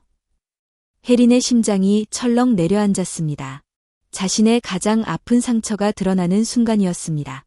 그녀는 고개를 푹 숙였습니다. 네, 그랬습니다. 왜 그랬나? 그냥 지나쳤으면 자네는 지금쯤 합격 통보를 받고 기뻐하고 있었을 텐데. 면접장까지 불과 10분 거리였어. 충분히 갈 수 있었잖아. 회장의 질문은 날카로웠습니다. 혜린은 잠시 침묵했습니다. 울컥거리는 감정을 억누르며 그녀는 떨리지만 또렷한 목소리로 대답했습니다. 갈 수 없었습니다. 어째서? 저희 어머니가 항상 말씀하셨거든요. 법을 공부하는 이유는 남을 짓밟고 올라가기 위해서가 아니라 쓰러진 사람을 일으켜 세우기 위해서라고요. 눈앞에 죽어가는 사람을 두고 면접장에 들어간다면 제가 평생 변호사 자격증을 딴다고 해도 제 스스로를 용서할 수 없을 것 같았습니다. 그건 법 이전의 사람의 도리니까요. 혜린의 대답이 끝나자 병실 안에는 무거운 정적이 흘렀습니다. 최윤혜 회장은 한동안 말없이 혜린을 응시했습니다. 그녀의 눈가에 옅은 물기가 어린 듯했습니다. 이내 회장은 고개를 끄덕이며 마치 오래전 잃어버린 보물을 찾은 듯한 환한 미소를 지었습니다. 도리라. 요즘 세상에 참 듣기 힘든 말이구먼. 그래, 자네 어머니가 훌륭한 분이시네. 회장은 옆에 있던 김 실장에게 손짓을 했습니다. 김 실장은 미리 준비해둔 듯한 두툼한 서류 봉투 하나를 꺼내 혜린의 앞에 내려놓았습니다. 봉투 겉면에는 정한그룹의 금박 로고가 선명하게 찍혀 있었습니다. 이게 뭐죠? 혜린이 의아한 표정으로 묻자 최 회장이 부드러운 목소리로 말했습니다. 열어보게. 자네가 잃어버렸다고 생각했던 것, 아니 그보다 더 값진 것이 그 안에 들어있을 게야. 혜린은 떨리는 손으로 봉투를 집어들었습니다. 종이의 감촉이 차가우면서도 묵직했습니다. 봉투를 여는 혜린의 손끝이 파르르 떨리고 있었습니다. 그 안에 담긴 내용물이 혜린의 인생을 또다시, 그리고 이번에는 완전히 다른 방향으로 뒤집어 놓을 것이라는 예감이 강하게 들었습니다. 과연 그 안에는 무엇이 들어있었을까요? 혜린의 심장 박동 소리가 고요한 병실을 가득 채우는 것만 같았습니다. 봉투를 여는 혜린의 손끝이 미세하게 떨리고 있었습니다. 바스락거리는 종이 소리가 고요한 병실의 정막을 찢고 귓가에 크게 울려 퍼졌습니다. 마침내 봉투 속에서 나온 것은 빳빳한 최고급 종이에 인쇄된 한 장의 문서였습니다. 혜린은 숨을 멈춘 채 첫 줄에 적힌 굵은 글씨를 읽어 내려갔습니다. 정한 파트너스 법무팀 특별 채용 통지서, 수신인 이혜린. 순간 혜린의 눈앞이 아득해졌습니다. 글자들이 살아서 춤을 추는 것만 같았습니다. 채용 통지서. 불합격 문자를 받고 절망의 구렁텅이에 빠져 허우적대던 것이 불과 이틀 전이었습니다. 그런데 지금 대한민국 최고의 로펌 회장님이 직접 건넨 이 종이 한 장이 현실이라니. 혜린은 믿을 수 없다는 표정으로 최윤혜 회장과 문서를 번갈아 쳐다보았습니다. 입술이 파르르 떨리며 말문이 막혔습니다. 이것은 단순한 취업 통지서가 아니었습니다. 그것은 혜린과 그녀의 어머니를 지옥 같은 가난의 굴레에서 건져 올려줄 구원의 동아줄이자 잃어버렸던 꿈을 되찾아주는 기적의 증서였습니다. 회장님, 이게 도대체... 혜린이 겨우 입을 떼자 최 회장은 창가에 놓인 난초잎을 부드럽게 어루만지며 담담하게 입을 열었습니다. 의아한가? 면접장에 나타나지도 않은 지원자를, 그것도 스펙 하나 변변찮은 학생을 왜 뽑았는지 말이야. 혜린은 말없이 고개를 끄덕였습니다. 사실이었습니다. 정한 파트너스는 철저한 실력주의와 엘리트주의로 무장한 곳이었습니다. 아무리 회장의 추천이라 해도 기본적인 절차와 명분이 있어야 했습니다. 최 회장은 휠체어를 돌려 혜린과 정면으로 마주했습니다. 그녀의 눈빛은 엄격하면서도 따뜻했습니다. 이혜린 양, 자네는 지난번 정기 공채 면접에는 불참했네. 그건 사실이야. 인사팀 규정상 불합격 처리된 것도 맞고. 하지만 자네는 그날 그 어떤 면접관도 평가할 수 없는 가장 중요하고도 어려운 면접을 치렀네. 바로 인성이라는 면접이지. 회장은 잠시 말을 멈추고 혜린의 낡은 운동화를 바라보았습니다. 우리 정안에는 법전 하나는 기가 막히게 외우는 수재들이 넘쳐나네. 하버드, 예일, 서울대 수석 졸업생들. 하지만 그 똑똑한 머리로 법의 허점을 이용해 제 입속만 챙기거나 약자를 짓밟는데 그 지식을 쓰는 놈들도 부지기수야. 나는 항상 고민했어. 진정한 법조인이란 무엇인가? 법은 차가운 이성이 아니라 뜨거운 가슴으로 다루어야 하는 것이 아닐까 하고 말이야. 최 회장의 목소리에 힘이 실렸습니다. 자네는 그날 증명했어.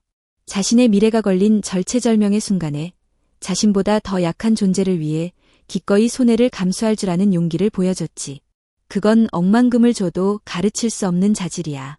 사람을 살리는 변호사. 내가 평생을 찾아 헤매던 인재가 바로 자네 같은 사람일세. 혜린의 눈시울이 붉어졌습니다. 지난 4년간 가난하다는 이유로, 백이 없다는 이유로 무시당하고 소외받았던 서름이 한꺼번에 씻겨 내려가는 기분이었습니다. 누군가가 자신의 가치를 스펙 뒤에 가려진 진짜 모습을 알아봐 주었다는 사실만으로도 가슴이 벅차올랐습니다. 하지만 놀라움은 거기서 끝이 아니었습니다. 옆에 서 있던 김현수 실장이 또 다른 서류 한 장을 내밀었습니다. 그리고 이건 회장님의 특별 지시 사항입니다. 혜린이 얼떨결에 받아든 서류에는 의료비 지원 확약서라는 제목이 적혀 있었습니다. 이혜린님의 모친 박정순 여사님의 병원 이송 및 수술 절차에 관한 내용입니다. 회장님께서는 혜린 씨가 입사하는 조건으로 어머님을 서울대학교 병원 VIP 병동으로 이송하여 국내 최고의 의료진에게 수술을 받도록 조치하셨습니다. 모든 비용은 정안재단에서 전액 부담합니다. 이미 광주 요양병원 측과 협의를 마쳤고 내일 오전 중으로 앰뷸런스가 출발할 예정입니다. 그 순간 혜린이 참고 있던 댐이 무너져 내렸습니다. 툭 하고 떨어진 눈물방울이 종이를 적시더니 이내 걷잡을 수 없는 오열이 터져 나왔습니다. 그녀는 체면도 잊은 채 그 자리에 털썩 주저앉았습니다. 다리에 힘이 풀려 서 있을 수가 없었습니다. 흐흐, 감사합니다. 정말 감사합니다. 회장님, 어머니의 수술비. 매일 밤 그녀를 짓누르던 그 무거운 바위가 순식간에 사라졌습니다.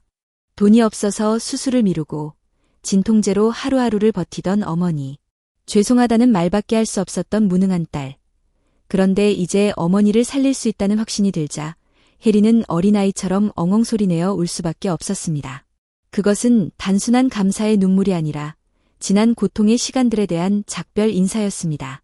최 회장은 묵묵히 혜린이 울음을 토해내도록 기다려 주었습니다. 그리고 혜린의 울음소리가 잦아들 때쯤 휠체어를 끌고 다가가 떨고 있는 혜린의 어깨에 따뜻한 손을 얹었습니다. 울지 말게. 이제 다 끝났어. 자네 효심이 하늘에 닿았고 그 하늘이 나를 그 골목길로 보낸 모양이야. 그러니 이건 적선이 아니라 자네가 스스로의 선행으로 벌어들인 정당한 대가일세. 당당하게 받게나. 혜린은 눈물 범벅이 된 얼굴을 들어 회장을 바라보았습니다. 흐릿한 시야 너머로 보이는 최 회장의 모습은 마치 수호천사처럼, 아니 돌아가신 할머니처럼 포근하게 느껴졌습니다. 회장님, 제가 평생 갚겠습니다. 정말 뼈가 부서지도록 일해서 이 은혜 꼭 갚겠습니다. 은혜는 나한테 갚는 게 아니야. 최 회장은 단호하게 고개를 저었습니다. 세상에 갚게. 자네가 그날 골목길에서 나에게 보여줬던 그 마음, 그 초심을 잃지 말고 힘없고 억울한 사람들을 위해 쓰게나. 정한 파트너스라는 거대한 힘을 등에 업고 약자들의 눈물을 닦아주는 진짜 변호사가 되어주게. 그게 내가 자네에게 바라는 유일한 보답이야. 혜린은 입술을 꽉 깨물며 고개를 끄덕였습니다. 가슴 깊은 곳에서 뜨거운 무언가가 끓어올랐습니다. 그것은 사명감이었습니다. 단순히 돈을 벌기 위한 직업이 아니라 누군가의 희망이 되어야 한다는 무거운 책임감이 혜린의 영혼에 새겨졌습니다. 네, 명심하겠습니다. 절대 실망시켜드리지 않겠습니다. 병실을 나서는 혜린의 발걸음은 들어올 때와는 완전히 달랐습니다. 여전히 낡은 청바지에 티셔츠 차림이었고 눈은 퉁퉁 부어 있었지만 그녀의 등 뒤로는 보이지 않는 날개가 돋아난 듯했습니다. 복도를 걸어가는 내내 그녀는 손에 쥐어진 채용 통지서를 가슴에 품고 놓지 않았습니다. 엘리베이터를 타고 1층 로비로 내려오자 통유리창 너머로 오후의 햇살이 쏟아져 들어오고 있었습니다. 39도의 폭염은 여전했지만 더 이상 그 햇살이 뜨겁거나 고통스럽게 느껴지지 않았습니다. 오히려 그녀의 새로운 앞날을 축복해주는 찬란한 조명처럼 느껴졌습니다. 해리는 병원 로비 구석으로 가서 떨리는 손으로 엄마에게 전화를 걸었습니다. 엄마, 나야. 그래, 병원에는 잘 다녀왔니? 할머니는 만나 뵈었고? 응, 엄마. 나 엄마한테 할 말이 있어. 놀라지 말고 들어. 해리는 울먹이는 목소리로 기적 같은 소식을 전했습니다. 수화기 너머에서 들려오는 어머니의 놀란 탄성, 그리고 이어지는 안도의 울음소리를 들으며 해린도 다시 눈물을 훔쳤습니다. 하지만 이번 눈물은 슬픔이 아닌 기쁨과 희망의 눈물이었습니다. 엄마, 이제 고생 끝이야. 내가 서울로 모실게. 이제 우리 행복하게 살자. 일주일 후 서울 강남 테헤란로 정한 파트너스 본사 빌딩 앞에는 수많은 직장인이 바쁘게 오가고 있었습니다. 그 인파 속에 완벽하게 재단된 감색 정장을 입은 이혜린이 서 있었습니다. 더 이상 남에게 빌린 헐렁한 옷이 아니었습니다. 최 회장이 새로운 시작을 축하한다며 선물해준 맞춤 정장이었습니다. 그녀의 목에는 사원증이 걸려 있었고 손에는 낡은 가방 대신 단정한 서류 가방이 들려 있었습니다. 혜리는 고개를 들어 거대한 유리 빌딩을 올려다보았습니다.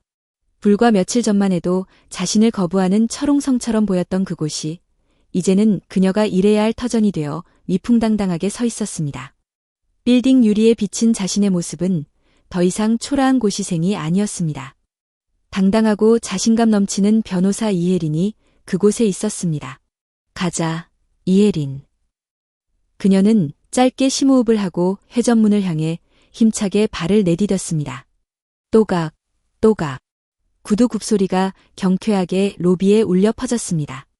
안내 데스크의 직원들이 그녀에게 허리를 숙여 인사했습니다. 안녕하십니까, 변호사님. 그 인사를 받으며 해리는 엘리베이터에 올랐습니다. 층수 버튼을 누르는 그녀의 손끝은 더 이상 떨리지 않았습니다. 문이 닫히고 숫자가 올라가기 시작했습니다. 가장 밑바닥에서 가장 높은 곳으로 해린의 인생 이막이 화려하게 막을 올리는 순간이었습니다. 하지만 그녀는 알고 있었습니다. 올라가는 것보다 중요한 것은 다시 내려다볼 줄 아는 마음이라는 것을. 엘리베이터 거울 속 그녀의 눈빛은 그 어느 때보다 빛나고 있었습니다. 골목길의 그 뜨거웠던 태양을 기억하는 자만이 가질 수 있는 깊고도 따뜻한 빛이었습니다. 시간은 화살과 같이 빠르다는 옛말처럼 어느덧 5년이라는 세월이 훌쩍 흘렀습니다. 서울 서초동 법조타운의 아침은 여전히 전쟁터를 방불케 할 만큼 치열합니다. 수많은 변호사와 의뢰인, 법원 직원들이 뒤엉켜 돌아가는 이 거대한 톱니바퀴 속에서 이제는 누구도 무시할 수 없는 존재감을 내뿜는 한 변호사가 있습니다. 정한 파트너스의 최연소 파트너 변호사, 이혜린. 말끔하게 빗어 넘긴 머리와 몸에 딱 맞는 세련된 네이비 슈트, 그리고 5년 전의 불안함이라고는 찾아볼 수 없는 확신에 찬 발걸음.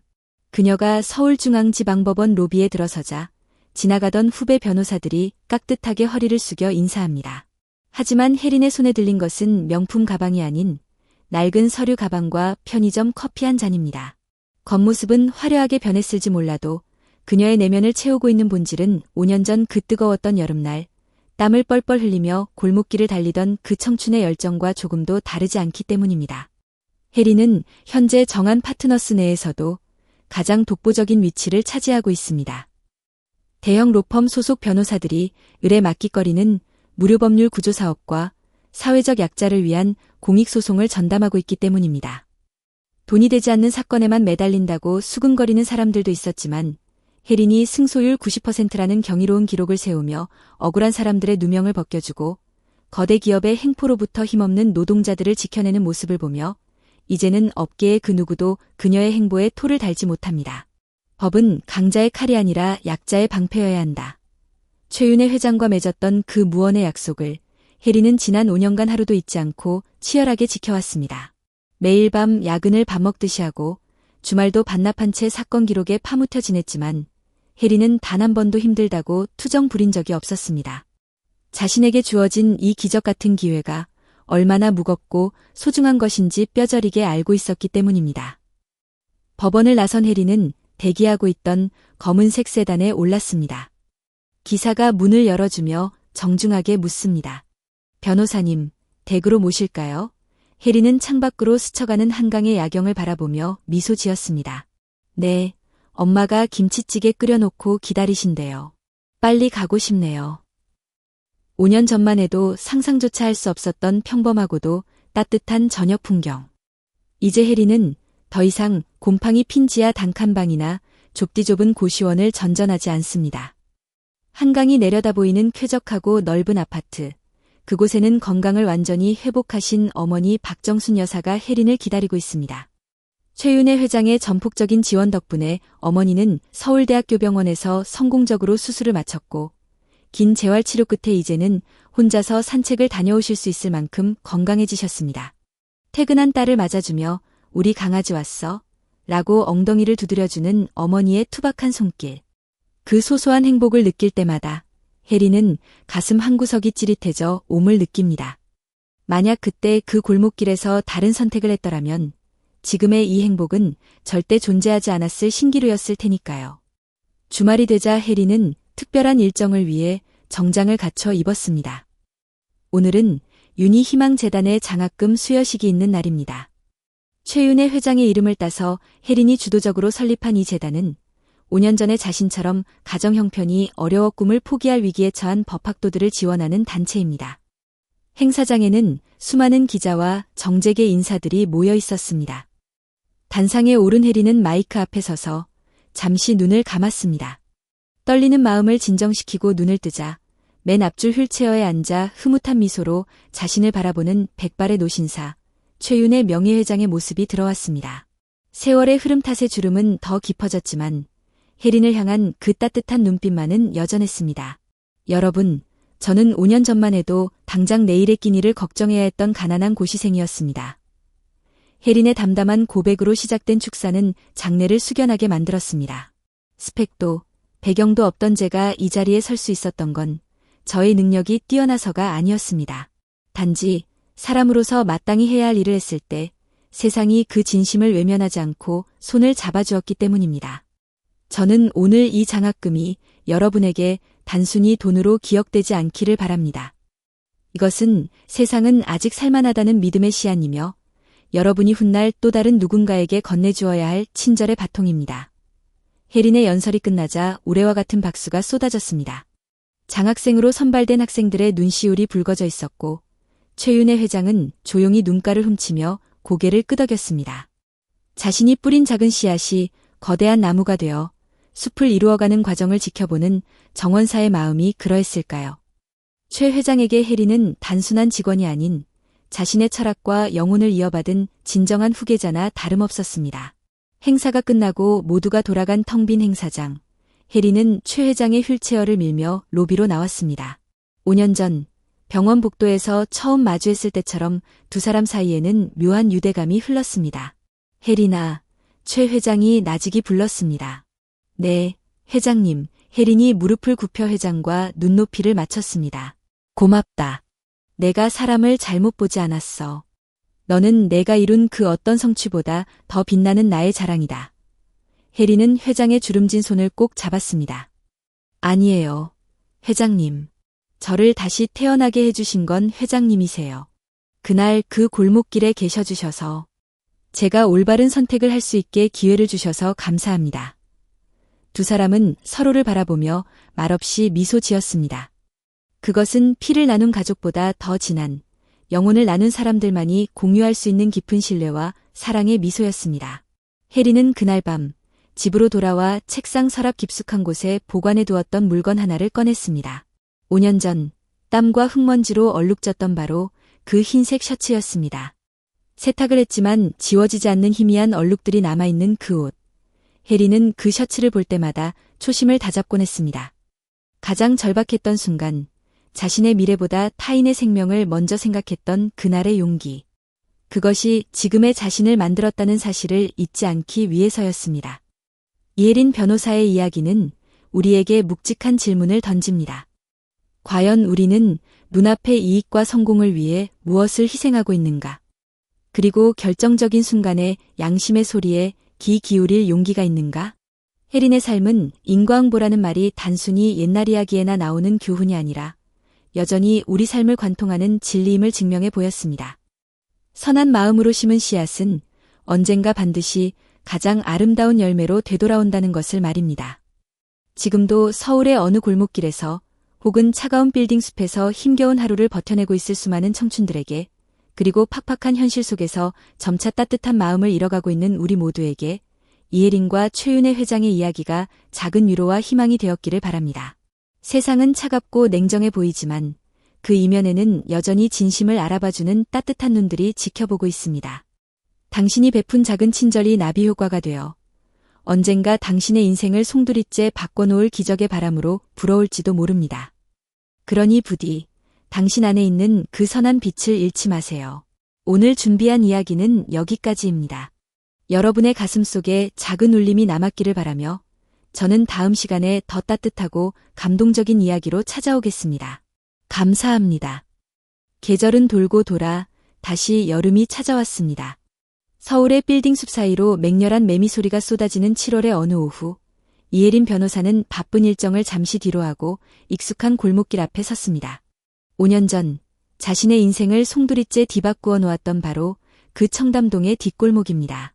이제는 구청의 정비 사업으로 도로는 말끔하게 포장되었고 낡은 건물들은 리모델링되어 세련된 카페들이 들어서 있었지만 혜린의 눈에는 여전히 그날의 뜨거웠던 아스팔트와 비릿한 땀 냄새, 그리고 쓰러져 있던 할머니의 모습이 환영처럼 겹쳐 보였습니다. 그녀는 그 자리에 서서 눈을 감고 뜨거운 여름 바람을 얼굴로 맞았습니다. 만약 그때 이 골목을 그냥 지나쳐 면접장으로 뛰어갔다면 지금의 나는 어떤 모습일까? 아마 정한 파트너스의 변호사는 되지 못했을지라도 다른 로펌에 취직해 평범하게 살고 있었을지도 모릅니다. 하지만 확신할 수 있는 건 하나 있었습니다. 지금처럼 가슴 벅찬 보람이나 영혼의 충만함은 결코 느끼지 못했을 것이라는 사실입니다. 그때 자신이 구한 것은 최윤혜 회장님의 목숨이 아니라 어쩌면 이기심과 현실에 타협하며 서서히 죽어가고 있던 혜린 자신의 양심이었을지도 모릅니다. 혜린은 발걸음을 옮겨 근처의 한 카페로 들어갔습니다. 오늘은 특별한 약속이 있는 날입니다. 창가 자리에 앉아 아이스 아메리카노를 마시며 기다린 지 10분쯤 지났을까, 카페 문이 열리고 앳된 얼굴의 여학생이 쭈뼛거리며 들어왔습니다. 낡은 백팩을 메고 땀에 젖은 앞머리를 연신 쓸어 넘기는 그 학생은 5년 전의 혜린을 너무나도 닮아 있었습니다. 그녀는 혜린이 만든 윤희 희망재단의 일기 장학생이자 올해 로스쿨 입시를 준비하고 있는 대학생 민지였습니다. 민지는 혜린을 보자마자 90도로 허리를 숙여 인사했습니다. 변호사님, 죄송해요. 제가 좀 늦었죠? 오는 길에 지하철이 고장나는 바람에. 혜린은 손사래를 치며 웃었습니다. 아니야, 나도 방금 왔어. 더운데 얼른 앉아. 뭐 좀 마실래? 민지는 혜린을 롤모델로 삼고 있는 수많은 법학도 중 한 명이었습니다. 편부모 가정에서 자라며 아르바이트와 학업을 병행하는 민지의 사연은 혜린의 옛 모습을 거울처럼 비추고 있었습니다. 혜린은 민지의 멘토를 자처하며 틈틈이 만나 밥을 사주고 공부를 도와주곤 했습니다. 민지가 차가운 음료를 들이켜며 숨을 돌리자 혜린이 조심스럽게 물었습니다. 민지야, 요즘 공부는 할 만해? 많이 힘들지? 민지는 씩씩하게 웃어 보였지만 그 눈빛 뒤에 숨겨진 고단함을 혜린은 읽을 수 있었습니다. 네, 솔직히 체력적으로 좀 부치긴 해요. 새벽 알바 끝나고 도서관 가면 가끔 졸기도 하고요. 그래도 변호사님 생각하면서 버텨요. 저도 꼭 변호사님처럼 훌륭한 사람이 돼서 저 같은 아이들 돕고 싶거든요. 그 말을 듣는 순간 혜린의 가슴이 뭉클해졌습니다. 이것이 바로 최윤혜 회장님이 말씀하셨던 선행의 메아리였습니다. 혜린이 회장님께 받은 도움이 민지에게로 흐르고 훗날 민지가 또 다른 누군가에게 그 사랑을 흘려보낼 것이라는 믿음. 그것은 돈이나 권력으로는 절대 만들 수 없는, 인간만이 만들어낼 수 있는 가장 아름다운 기적의 연결고리였습니다. 혜리는 가방에서 미리 준비해온 책 한 권을 꺼내 민지에게 건넸습니다. 전공서적 사이에는 혜린이 직접 정리한 요점 노트와 빳빳한 상품권 봉투가 끼워져 있었습니다. 이거 내가 공부할 때 보던 거야. 그리고 이건 책값 하라고 조금 넣었어. 부담 갖지 말고 나중에 너도 후배들한테 밥 한 끼 사주면 돼. 민지의 눈이 동그래졌습니다. 변호사님, 저 이거 못 받아요. 이미 장학금도 받고 있는데. 받아도. 이건 투자가 아니라 응원이야. 그리고 민지야, 명심해. 내가 지금 겪는 이 고생들 절대 헛되지 않아. 가난은 죄가 아니라 남들이 갖지 못한 너만의 무기가 될 거야. 사람의 아픔을 이해하는 깊이는 그 아픔을 겪어본 사람만이 가질 수 있는 거니까. 민지를 보내고 집으로 돌아온 저녁, 혜리는 어머니와 마주 앉아 늦은 저녁 식사를 했습니다. 메뉴는 어머니가 직접 콩을 갈아 만든 시원한 콩국수였습니다. 뽀얀 콩물에 얼음을 동동 띄운 국수를 후루룩 넘기며 혜린이 말했습니다. 엄마, 나 오늘 그 골목에 다시 가봤어. 어머니 박정순 여사는 젓가락질을 멈추고 딸을 바라보았습니다. 이제는 혈색이 돌고 건강해진 어머니의 얼굴에는 평온함이 깃들어 있었습니다. 거길 뭐 하러 또 갔어? 더운 날에. 그냥 생각이 나서 그때 내가 할머니 안 도와드리고 그냥 갔으면 어땠을까 하고. 어머니는 빙긋 웃으며 김치를 찢어 혜린의 숟가락 위에 올려주었습니다. 내가 그랬을 리가 없지. 내 딸 이혜린은 굶어 죽으면 죽었지 사람 죽는 꼴은 못 보는 아이니까. 그때 내가 면접 못 보고 흙투성이가 돼서 집에 왔을 때 엄마는 사실 속으로 얼마나 기뻤는지 모른다. 기뻤다고? 딸이 백수되게 생겼는데? 그럼 내 딸이 괴물이 아니라 사람으로 커졌구나 싶어서. 돈 많이 버는 변호사보다 마음 따뜻한 사람으로 사는 게 엄마한테는 더 큰 효도야. 그리고 봐라. 결국 하늘이 다 알고 복을 주시잖아. 어머니의 말처럼 인생은 참으로 알 수 없는 것이었습니다. 최악의 불운이라 생각했던 순간이 최고의 행운으로 바뀌고 끝이라고 생각했던 곳에서 새로운 길이 열렸으니까요. 혜리는 식사를 마치고 베란다로 나갔습니다. 서울의 야경이 보석처럼 반짝이고 있었습니다. 저 수많은 불빛 아래 지금도 누군가는 5년 전의 혜린처럼 절망 속에서 울고 있을지 모릅니다. 당장의 생계 때문에 꿈을 포기하려 하고 세상의 차가운 시선에 상처받고 있을 청춘들. 혜린은 그들에게 소리쳐 말해주고 싶었습니다. 당신의 정직한 땀방울은 결코 땅에 버려지지 않는다고. 지금 당신이 베푸는 작은 친절이 언젠가 거대한 파도가 되어 당신을 더 높은 곳으로 밀어 올려줄 것이라고 말입니다. 다음 날 아침, 정한 파트너스 대회의실에서는 신입 변호사 채용 면접이 진행되고 있었습니다. 이제는 면접관의 자리에 앉은 혜리는 긴장한 표정의 지원자들을 바라보았습니다. 화려한 스펙과 유창한 언변을 자랑하는 지원자들 사이에서 유독 눈에 띄는 한 지원자가 있었습니다. 면접 시간이 다 되어서야 헐레벌떡 뛰어온 듯땀에 젖어 있었고 구두 굽은 달아 있었으며 정장은 묘하게 촌스러워 보였습니다. 다른 면접관들이 찌푸린 표정으로 감점을 체크할 때 혜리는 그 지원자의 이력서를 유심히 살펴보았습니다. 아르바이트 다수, 봉사활동 꾸준함. 그리고 자기소개서의 마지막 문장이 혜린의 시선을 사로잡았습니다. 저는 법이 눈물 닦아주는 손수건이 되어야 한다고 믿습니다. 혜린은 조용히 미소 지으며 마이크를 잡았습니다. 지원자님, 오는 길에 무슨 일 있었나요? 많이 급해 보이시네요.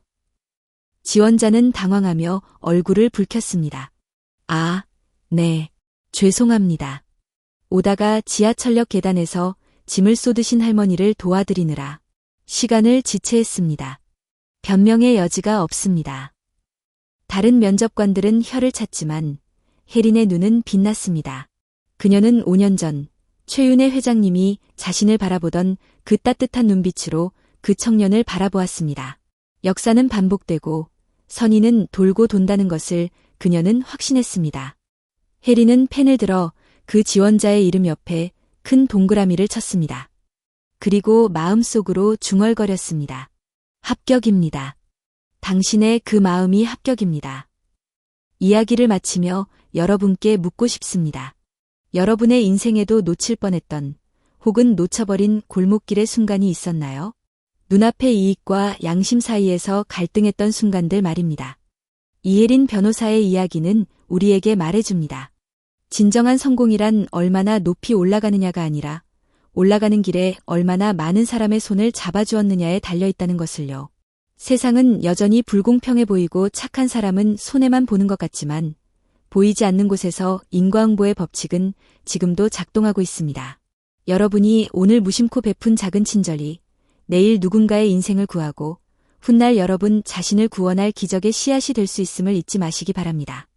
오늘 들려드린 자신의 미래를 걸고 타인을 구한 바보 같은 변호사의 이야기가 팍팍한 현실을 살아가는 여러분의 마음에 작은 위로와 희망의 불씨가 되었기를 바랍니다. 삶이 힘들고 지칠 때 혜린의 선택을 기억해 주세요. 그리고 믿으세요. 당신의 선한 마음은 반드시 보답받는다는 것을요. 지금까지 여러분의 가슴을 울리는 따뜻한 스토리텔러였습니다. 구독과 좋아요, 그리고 여러분의 소중한 경험담을 댓글로 남겨주시면 더 좋은 이야기로 찾아오겠습니다. 감사합니다. 행복하세요. 불어오는 늦가을이 되었습니다. 이혜린 변호사의 삶은 5년 전 그 뜨거웠던 여름날 이후로 탄탄대로를 달려왔지만 계절이 바뀌듯 인생에도 피할 수 없는 이별의 순간은 예고 없이 찾아왔습니다. 혜린의 정신적 지주이자 그녀를 세상 밖으로 이끌어준 은인 최윤의 명예회장의 건강이 급격히 악화된 것입니다. 90세를 바라보는 고령의 나이, 노화는 거대한 기업을 일군 철의 여인에게도 공평하게 찾아왔습니다. VIP 병동의 그 익숙한 침대 위에서 회장님은 마치 마지막 잎새처럼 위태롭게 생의 마지막을 붙잡고 있었습니다. 혜린은 바쁜 재판 일정을 쪼개어 매일 밤 병실을 찾았습니다. 화려했던 회장님의 눈동자는 이제 혼탁해졌고 호랑이 같던 목소리는 가을 낙엽이 바스락거리는 소리처럼 희미해졌습니다. 산소호흡기의 의지에 가쁜 숨을 몰아쉬는 회장님의 손을 잡고 혜린은 아무 말 없이 몇 시간이고 곁을 지켰습니다. 두 사람 사이에는 더 이상 긴 대화가 필요 없었습니다. 맞잡은 손을 통해 전해지는 온기만으로도 서로의 마음을 온전히 느낄 수 있었으니까요. 혜린아. 어느 날 밤 깊은 잠에 빠진 줄 알았던 회장님이 힘겹게 눈을 뜨고 혜린을 불렀습니다. 네, 회장님. 저 여기 있어요. 혜린이 황급히 몸을 숙여 귀를 갖다 대었습니다. 회장님은 혜린의 손등을 거친 엄지손가락으로 쓸며 아주 천천히 한 글자 한 글자 힘주어 말했습니다. 고맙다. 내 인생의 마지막에 너 같은 친구를 보내줘서 신께 감사해. 그것이 마지막이었습니다. 다음 날 새벽 최윤의 명예회장은 혜린이 지켜보는 가운데 평온한 얼굴로 영면에 들었습니다. 대한민국 경제를 이끌었던 거목이 쓰러진 날 뉴스는 하루 종일 그녀의 타계 소식을 전했고 정한 그룹 본사에는 조기가 개양되었습니다. 장례식장은 정재계 인사들과 수많은 조문객으로 인산인해를 이루었습니다. 검은 정장을 입은 사람들의 물결, 코를 찌르는 국화향기, 그리고 끊이지 않는 곡소리. 하지만 상주 역할을 하며 조문객을 맞이하는 혜린에게 이 모든 풍경은 흑백 영화처럼 비현실적으로 느껴졌습니다. 수천 개의 화환과 화려한 장식들이 회장님의 죽음을 애도하고 있었지만 혜린이 느끼는 상실감은 그런 거칠애로 채울 수 없는 깊고 어두운 구멍과도 같았습니다. 그녀에게 최 회장은 단순한 기업 총수가 아니라 아무것도 가진 것 없던 청춘의 가능성을 믿어준 단 한 사람, 피 한 방울 섞이지 않았지만 그 누구보다 진한 가족이었기 때문입니다. 발인을 마치고 며칠 뒤 김현수 비서실장이 혜린의 사무실을 찾아왔습니다. 그의 손에는 낡은 나무 상자 하나가 들려 있었습니다. 변호사님, 회장님께서 생전에 변호사님께 남기신 유품입니다. 변호사님께만 전해드리라고 신신당부하셨습니다. 혜린은 떨리는 손으로 상자를 받아들었습니다. 묵직했습니다. 회장님이 남긴 거액의 유산이나 주식 증서일까? 아니면 회사의 중책을 맡기는 위임장일까? 긴장된 마음으로 상자를 열어본 혜린은 그만 눈물을 쏟고 말았습니다. 상자 안에는 돈도 서류도 아닌 전혀 예상치 못한 물건이 들어있었습니다. 그것은 5년 전, 그 뜨거웠던 여름날 골목길에서 혜린이 회장님의 머리 위로 씌워드렸던 땀과 흙먼지로 얼룩진 바로 그 검은색 재킷이었습니다. 세탁조차 하지 않은 채 그날의 흔적을 고스란히 간직하고 있는 낡은 재킷. 그리고 그 밑에는 회장님이 직접 쓴 자필 편지가 한 통 놓여 있었습니다. 혜린은 흐르는 눈물을 닦을 생각도 하지 못한 채 떨리는 손으로 편지를 펼쳤습니다. 삐뚤빼뚤 힘이 들어가지 않아 흔들린 필체였지만 그 속에 담긴 진심은 그 어떤 명필보다 강렬하게 혜린의 가슴을 파고들었습니다. 사랑하는 혜린에게. 이 편지를 읽고 있을 때쯤이면 나는 아마 이 세상 사람이 아니겠구나. 내가 내게 준 이 재킷을 보렴. 흙투성이에 땀 냄새가 배어있는 누군가에겐 쓰레기처럼 보일지 모르는 이 옷이 나에게는 내가 평생 입었던 그 어떤 명품 옷보다 값비싼 옷이었단다. 혜린아, 사실 그날 나는 많이 외로웠다. 평생을 앞만 보고 달리며 거대한 부와 명예를 얻었지만 정작 내 곁에 진심으로 나를 위하는 사람은 아무도 없다는 생각에 괴로웠어. 그래서 꾀죄죄한 노인 분장을 하고 거리로 나갔던 거란다. 아무것도 가진 것 없는 노인 최윤희에게도 과연 세상이 따뜻할까 시험해 보고 싶었지. 하지만 결과는 참혹하더구나. 사람들은 나를 피하고 멸시하고 없는 사람 취급했어. 그 뜨거운 아스팔트 위에 쓰러져 의식이 가물가물해질 때 나는 절망했다. 아, 이것이 세상의 민낯이구나. 나는 헛살았구나. 그렇게 모든 것을 포기하려던 찰나 내가 나타났어. 자신의 가장 중요한 순간을 포기하면서까지 이름 모를 노인에게 씌워준 이 재킷의 그늘. 그것은 단순히 햇볕을 가려준 천 조각이 아니었다. 그것은 차갑게 식어버린 내 영혼을 다시 뛰게 만든 세상에 아직 사랑이 남아있음을 증명해준 거대한 우산이었다. 혜린아, 내가 너에게 남기는 유산은 돈이나 지위가 아니다. 나는 너에게 사람을 사랑하는 마음을 유산으로 남긴다. 이 재킷을 볼 때마다 기억해다오. 내가 베푼 그 작은 친절이 한 사람의 우주를 구했다는 것을. 그리고 앞으로도 내가 만날 수많은 최윤희들에게 기꺼이 너의 우산을 내어주렴. 너를 만나서 내 인생의 마지막 장은 참으로 따뜻했다.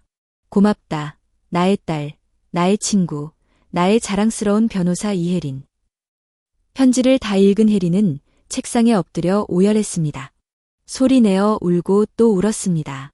회장님이 그날 느꼈던 고독과 절망, 그리고 자신을 통해 얻으셨다는 위로가 절절하게 느껴져 가슴이 미어지는 듯했습니다. 자신이 회장님은 구한 줄 알았는데 사실은 서로가 서로를 구원했던 것이었습니다. 그 낡은 재킷은 단순한 옷이 아니라 두 사람의 영혼을 이어준 탯줄이자 회장님이 남긴 가장 위대한 사랑의 증표였습니다. 한참을 운 뒤 혜린은 자리에서 일어났습니다. 눈물은 말랐지만 눈빛은 그 어느 때보다 맑고 단단해져 있었습니다. 그녀는 옷걸이에 걸려있던 자신의 변호사 배지를 떼어 그 낡은 재킷에 기대 달았습니다. 그리고 그 재킷을 사무실 가장 잘 보이는 곳에 액자로 만들어 걸어두었습니다. 초심을 잃고 흔들릴 때마다, 현실과 타협하고 싶을 때마다 회장님의 마지막 가르침을 되새기기 위해서였습니다. 그날 이후 정한 파트너스에는 새로운 전설이 시작되었습니다. 이혜린 변호사가 이끄는 프로보노 무료법률 봉사 센터가 대폭 확대되었고 수익의 상당 부분을 사회에 환원하는 파격적인 경영 행보가 이어졌습니다. 사람들은 혜린을 보며 최윤혜 회장의 환생이라고 불렀지만 혜린은 알고 있었습니다. 자신은 그저 회장님이 남겨주신 사랑의 우산을 조금 더 넓게 펼치고 있을 뿐이라는 것을요. 어느 눈 내리는 겨울밤, 야근을 마치고 퇴근하던 혜린은 회사 앞 횡단보도에 섰습니다. 한방눈이 펑펑 쏟아지는 거리, 신호를 기다리는 사람들 사이에서 폐지 리어카를 힘겹게 끄는 한 할아버지가 보였습니다. 바퀴가 눈길에 미끄러져 헛돌고 있었습니다. 주변 사람들은 추위에 떨며 외면했지만 혜린은 주저하지 않았습니다. 그녀는 쓰고 있던 우산을 접어 가방에 넣고 눈을 맞으며 할아버지에게로 달려갔습니다. 어르신, 제가 좀 밀어드릴게요. 혜린의 등 뒤로 하얀 눈이 소복이 쌓였습니다. 하지만 리어카를 미는 그녀의 등은 5년 전 그 여름날의 태양보다 더 뜨겁게 빛나고 있었습니다. 하늘 어딘가에서 최윤혜 회장님이 이 모습을 보며 흐뭇하게 웃고 계실 것만 같았습니다. 이혜린 변호사의 이야기는 여기서 끝이 아닙니다. 그녀가 뿌린 씨앗들은 지금 이 순간에도 세상 곳곳에서 또 다른 기적의 싹을 틔우고 있을 테니까요. 여러분, 인생이라는 긴 여행길에서 우리는 수많은 선택의 갈림길에 섭니다. 때로는 나에게 손해가 되는 길, 남들이 가지 않는 험한 길이 나타날 때도 있습니다. 그럴 때면 이혜린의 낡은 재킷을 떠올려 보세요. 당신이 무심코 건넨 따뜻한 말 한마디, 바쁜 걸음을 멈추고 내민 손길 하나가 벼랑 끝에 선 누군가에게는 다시 살아갈 힘을 주는 유일한 동아줄이 될 수 있습니다. 그리고 그 선행은 반드시 어떤 형태로든 당신에게 다시 돌아와 당신의 삶을 가장 아름다운 색으로 물들일 것입니다.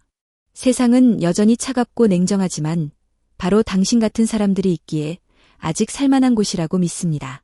오늘 밤 당신의 마음속에 있는 사랑의 우산을 활짝 펴보시는 건 어떨까요? 누군가 그 우산 아래서 비를 피하고 또 다른 누군가에게 우산을 씌워주는 아름다운 풍경을 상상해 봅니다. 긴 이야기 들어주셔서 감사합니다. 지금까지 여러분의 가슴에 희망을 전하는 스토리텔러였습니다. 이 영상이 여러분의 마음에 작은 온기를 남겼다면 구독과 좋아요 부탁드립니다. 저는 더 따뜻한 이야기로 다시 찾아오겠습니다. 안녕히 계세요. 계절이 10번 바뀌고 강산도 변한다는 10년이라는 세월이 흘렀습니다. 서울의 스카이라인은 그 사이 더 높아지고 화려해졌습니다. 테헤란로의 빌딩 숲은 여전히 욕망과 성공을 좇는 사람들의 열기로 뜨겁게 달아올라 있습니다. 하지만 그 차가운 유리 벽들 사이 유독 따뜻한 온기가 흘러나오는 곳이 있습니다. 바로 대한민국 법조계의 새로운 역사를 쓰고 있는 로펌, 정한 파트너스입니다. 정한 파트너스의 본사 로비에 들어서면 방문객들의 시선을 사로잡는 기이한 전시물이 하나 있습니다. 의뢰 있을 법한 창립자의 흉상이나 화려한 예술 작품 대신 투명한 방탄 유리관 속에 보관된 것은 다름 아닌 낡고해진 검은색 여성용 정장 재킷입니다. 기대는 흙먼지 자국이 희미하게 남아있고 어깨 부분은 땀에 젖어 변색된 흔적이 역력한 그 옷. 처음 이곳을 방문한 사람들은 위아한 표정으로 묻곤 합니다. 대한민국 최고의 로펌 로비에 저런 헌옷이 전시되어 있습니까? 그럴 때마다 안내 데스크의 직원은 자랑스런 미소를 지으며 대답합니다. 저것은 우리 회사의 사원이자 가장 비싼 가치를 지닌 보물입니다. 이혜린. 이제는 변호사라는 직함보다 대표 변호사라는 타이틀이 더 익숙해진 그녀가 30대 중반의 나이로 정한 파트너스의 수장 자리에 올랐습니다. 파격적인 인사였습니다. 보수적인 법조계에서 그것도 배경 없는 흑수저 출신의 젊은 여성이 국내 1위 로펌의 대표가 된 것은 전례 없는 사건이었습니다. 하지만 그 누구도 이 결정에 이의를 제기하지 않았습니다. 지난 10년간 그녀가 보여준 행보는 실력과 인품, 그 어느 것 하나 부족함이 없었기 때문입니다. 그녀는 최윤의 명예회장의 유지를 받들어 회사의 수익 구조를 완전히 개편했습니다. 돈이 되는 기업 소송에만 매달리던 관행을 깨고 수익의 30%를 공익소송과 사회환원 프로그램에 의무적으로 배정했습니다. 처음에는 로펌이 자선단체냐며 반발하던 시니어 파트너들도 혜린의 진심과 그로 인해 높아진 회사의 사회적 평판을 보며 결국 그녀의 리더십을 인정할 수밖에 없었습니다. 오늘도 혜린의 집무실 불은 늦은 밤까지 꺼지지 않습니다.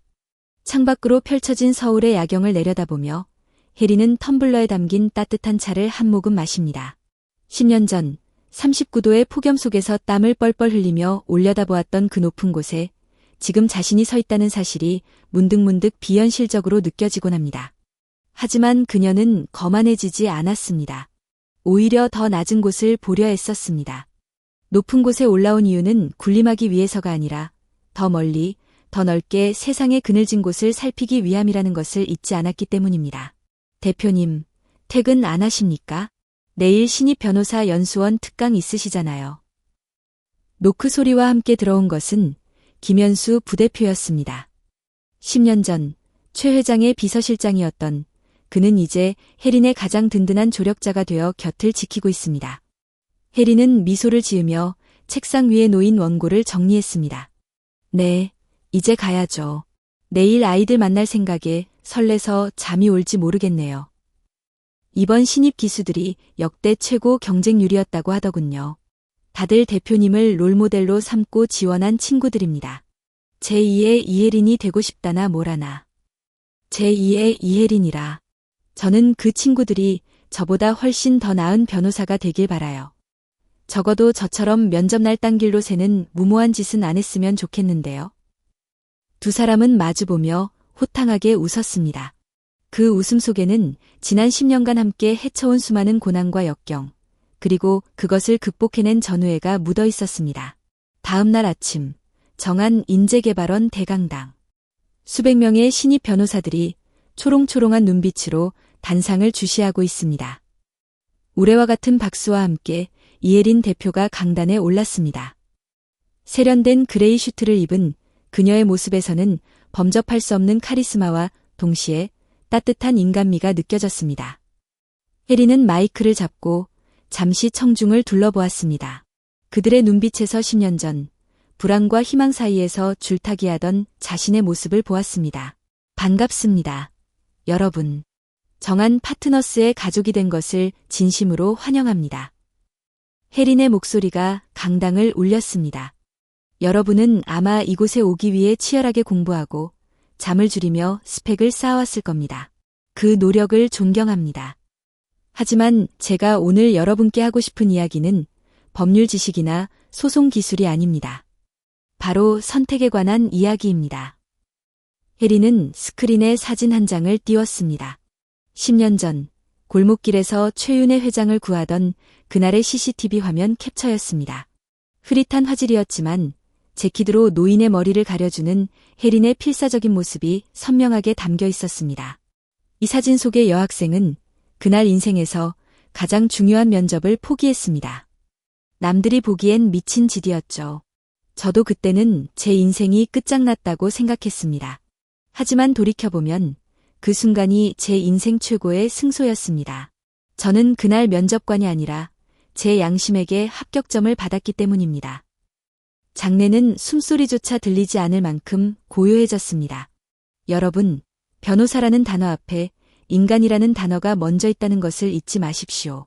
법전은 여러분의 머리를 채워주지만 사람을 향한 연민은 여러분의 가슴을 채워줄 것입니다. 머리만 뜨겁고 가슴이 차가운 법조인은 흉기일 뿐입니다. 부디 의뢰인의 이익뿐만 아니라 우리 사회의 정의를 위해 기꺼이 손해볼 줄 아는 가슴 뜨거운 바보가 되어주십시오. 그것이 우리 정안이 추구하는 유일한 인재상입니다. 강연이 끝나고 기립박수가 터져 나왔습니다. 몇몇 신입 변호사들은 눈물을 훔치기도 했습니다. 혜린은 단상을 내려오며 마음속으로 최윤혜 회장님께 말을 걸었습니다. 회장님, 보고 계시죠? 회장님이 남겨주신 씨앗들이 이렇게 무성한 숲을 이루고 있습니다. 당신의 뜻은 결코 사라지지 않았습니다. 그날 오후, 혜린은 일정을 마치고 양재천 공원 벤치에 앉아 있었습니다. 어느새 머리가 희끗해진 어머니 박정순 여사가 혜린의 옆에 앉아가 구운 붕어빵을 건넸습니다. 우리 딸, 이제 다 이뤘네. 대단한 사람도 되고 돈도 많이 벌고 이제 더 바랄 게 없겠다. 어머니의 말에 혜린은 붕어빵을 한 입 베어 물며 고개를 저었습니다. 아니야, 엄마. 나 아직 멀었어. 뭐가 더 남았는데? 대통령이라도 하려고? 아니, 그런 거 말고 세상에는 아직도 그날의 회장님처럼 아무도 모르는 골목길에서 쓰러져가는 사람들이 너무 많아.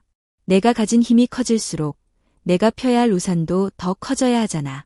나는 아직도 갚아야 할 빚이 많아. 혜린의 대답에 어머니는 빙그레 웃으며 딸의 손을 잡았습니다.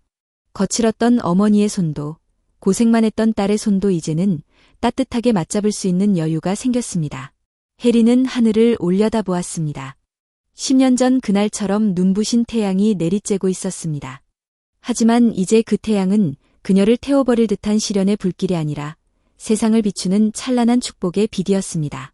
운명은 참으로 짓궂고도 공평합니다. 우리가 아무도 보지 않는 곳에서 내리는 작은 결정들, 스쳐 지나가는 인연에 베푸는 사소한 친절들, 그 모든 것이 차곡차곡 쌓여 결국 내일의 나를 만듭니다. 이혜린 변호사가 낡은 재킷 하나로 인생을 바꿨듯이 오늘 당신이 세상에 내보낸 작은 선의가 언젠가 당신을 상상조차 못한 기적의 순간으로 데려다 줄지 모릅니다. 그러니 두려워하지 마세요. 당신의 양심이 가리키는 방향, 그곳이 바로 당신이 가야 할 꽃길입니다. 이혜린 변호사의 이야기는 여기서 막을 내리지만 그녀가 세상에 던진 메시지는 여러분의 삶 속에서 계속 이어지기를 바랍니다. 착하게 살면 손해본다는 말이 진리처럼 여겨지는 팍팍한 세상입니다. 하지만 오늘 이야기를 통해 착함은 나약함이 아니라 가장 강력한 능력이며 진심은 결국 통한다는 사실을 기억해 주셨으면 좋겠습니다.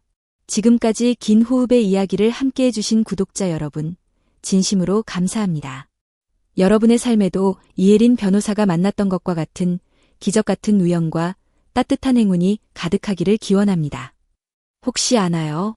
오늘 퇴근길, 여러분이 무심코 잡아준 엘리베이터 문이 혹은 누군가를 위해 양보한 버스 좌석 하나가 여러분의 인생을 바꿀 거대한 행운의 시작일지 말입니다. 항상 깨어있는 마음으로 따뜻한 시선으로 세상을 바라보시길 응원합니다. 저는 다음 시간 더 가슴 뛰고 희망찬 이야기로 다시 찾아오겠습니다. 그때까지 모두 건강하시고 행복하세요. 구독과 좋아요는 사랑입니다. 감사합니다.